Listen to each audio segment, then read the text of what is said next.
When Postal Brain Damaged released back in 2022, it was a breath of fresh air. Unlike all the other mainline Postal games that came out around the time, it was actually good. Taking place entirely within the dude's deranged dreams, the developers weren't bound to any sort of realism, and the game managed to actually achieve the insanity that all the post-apocalypse weekend games go for. The game received some post-launch support, most notably the level editor, but it was mostly left as is, at least until now. These Sunny Days is a 4-level long campaign DLC themed around summer. I wasn't originally planning on covering it, as I didn't believe I would have much to say about it, but Hyperstrange graciously provided me with an early copy. This really wasn't something I was expecting, and I wasn't planning on releasing a video at this time as I'm currently going through some computer problems. Long story short, instead of running on a fancy expensive graphics card, I've been temporarily downgraded to everyone's favorite gaming technology, integrated graphics. You'll have to excuse the game performance not being a smooth 60 FPS. Sorry, this one's on me. These Sunny Days continues an unknown amount of time after the events of the base game. The dude is spending his day relaxing at the beach, and a nearby radio broadcasts some concerning news. Ronald Dixon has just been elected president, and his first move is to strip gingers of their rights. About time, I say. With the help of Leon Dusk, he gets the dude's guns taken away from him. Filled with rage at the current state of affairs, the dude sets out to defeat Dixon and get his shit back. Now look what you've done. You've made it all political. The first level is called Son of the Beach, and within a few seconds of starting the player gets their first weapon, the Knee Umbrella. It's pretty much just a reskin of the chainsaw shovel from the base game, although it also launches ragdolls at incredible speeds. Most of the weapons in the DLC are new, though some of the old arsenal also appears, mostly in secrets. Alongside the returning cast, a few new enemies appear. Leave a comment if you recognize what memes these are. Is that how you're supposed to bait people for engagement? Out of the new enemies introduced here, my personal favorite is the Invisible Man, mainly due to the sheer confusion I experienced during my first encounter with one. Not long after starting, the player gets their second weapon, a water gun filled with piss. Unlike what you might expect out of a piss-powered weapon, the ammunition doesn't regenerate. The dude has to collect drinks to recover ammo. The shot that comes out of the pistol has a falling trajectory and a bit of splash damage. This makes it surprisingly useful when dealing with swarms of enemies. There's also an old fire, a penetrating laser which inherits the current piss power-up. This is a fun mechanic, but I found that I didn't get to use it much. Partway through the level, the player obtains the Brainfucker gun from the original game. The keybinds for the reused weapons seem to be broken, as even if the player assigns them to a custom key, the only key that will switch to those weapons is the original number, 6 in the case of the Brainfucker. I'm having a really hard time figuring out what this gun is doing here. The game barely gives you any ammo for it, at least when compared to the other weapons, and it's the only old weapon that's not in a secret area, until the very last level of the game where the player gets the cat launcher back. To be clear, I'm not complaining about its inclusion, I'm a big fan of the old fire. My biggest complaint regarding the DLC is that there are several arenas where the only way to progress is to kill all the enemies. This sounds perfectly normal and fine on paper, but there was this one arena in this level where I was stuck for several minutes, unable to figure out where I'm supposed to go, only to discover a small enemy crawling around somewhere. The DLC's soundtrack is very relaxing, and that means it's not always clear when combat is over. I'm told that this is just because I was playing the pre-release press build. The finished version will feature more combat music. The level has a few cool set pieces. My favorite is the roller coaster ride. Right before the end of the level, the player unlocks a new ability, the Sticky Hand. Remember the shotgun hook from the original campaign? It's back and now it's bound to a key instead of a weapon. I like this version more than the base game counterpart. Being able to fly around with whatever weapon the player desires makes combat a bit more dynamic.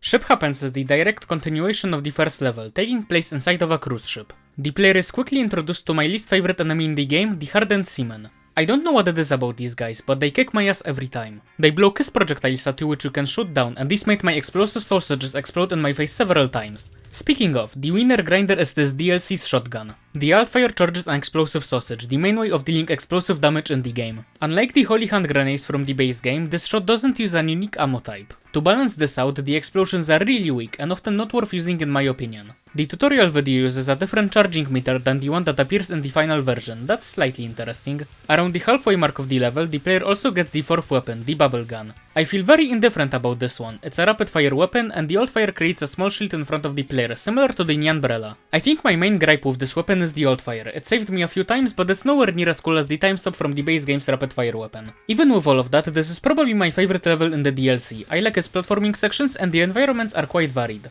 Erection Day is the third level of the DLC and the last non-boss level. Unlike levels 1 and 2, I'm not quite sure how this level connects to the previous one. At the end of Ship Happens, the player interacts with the steering wheel of the ship, which appears to have crashed. Erection Day begins inside some other random room. The player soon exits the ship and finds themselves very close to the White House, which unfortunately for the dude is behind a closed gate. This is when the final new weapon is introduced, the Uranium Syringe. It's essentially a railgun, though a very inaccurate one when not aiming down the scope. I'm a big fan of railguns in FPS games, and this one is no exception. It can take out many enemies with a single well-placed headshot, but in return, its ammo supply is quite limited. I wish it was more accurate when not using the scope. I think that would make the weapon more fun to use. To get to the White House, the dude infiltrates Leon Dusk's government agency, Kate. Kate agents are a very interesting addition to the enemy roster. They are essentially Matrix agents and they are quite good at dodging. The most effective way I found of taking them out is to grapple onto them, as this stuns them and prevents them from dodging.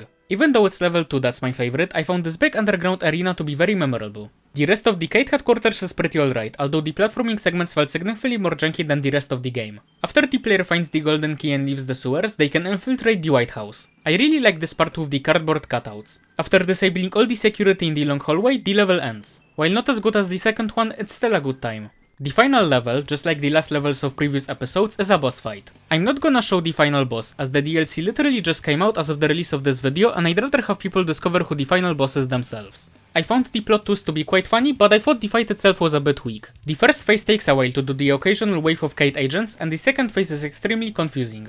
The best thing I can compare it to is the mom boss fight from The Binding of Isaac, except nothing is telegraphed and the foot deals enough damage to insta-kill you a ton of the time. I'm not quite sure what happened here, as the DLC so far was pretty good, even if a bit junky at times. It's not like big boss fights don't work in this game. The Tesla Borgelion from the base game is a great fight. Luckily, the plot twist and ending saved the level. The final cutscene is really good. This Sunny Days is exactly what it should be, more brain damaged. While there are a few things about it that confuse me a bit, like the design of the final boss fight, it's still a really good time. There are some complaints that I have about it, mainly visual glitches and the lack of music, but from what I'm told these issues will be fixed in the final version, and I personally trust Hyperstrange enough to take them at their word. The DLC is available now, and I'd recommend getting it to anyone who enjoyed the base game. Thanks for watching. If you enjoyed this video, and you probably did since you're here, leave a like, and if you want more content like this in the future, subscribe. Maybe even leave a comment telling me what you think. Also, I'm really sorry about the 6-month-long gap between uploads. I've been working on a bigger video this entire time, and it's been taking me way longer than I guessed it would. As always, a special thank you to all the generous channel members for funding my awful videos. You too can contribute to the further spew of garbage on this channel by becoming a member for just $2 a month.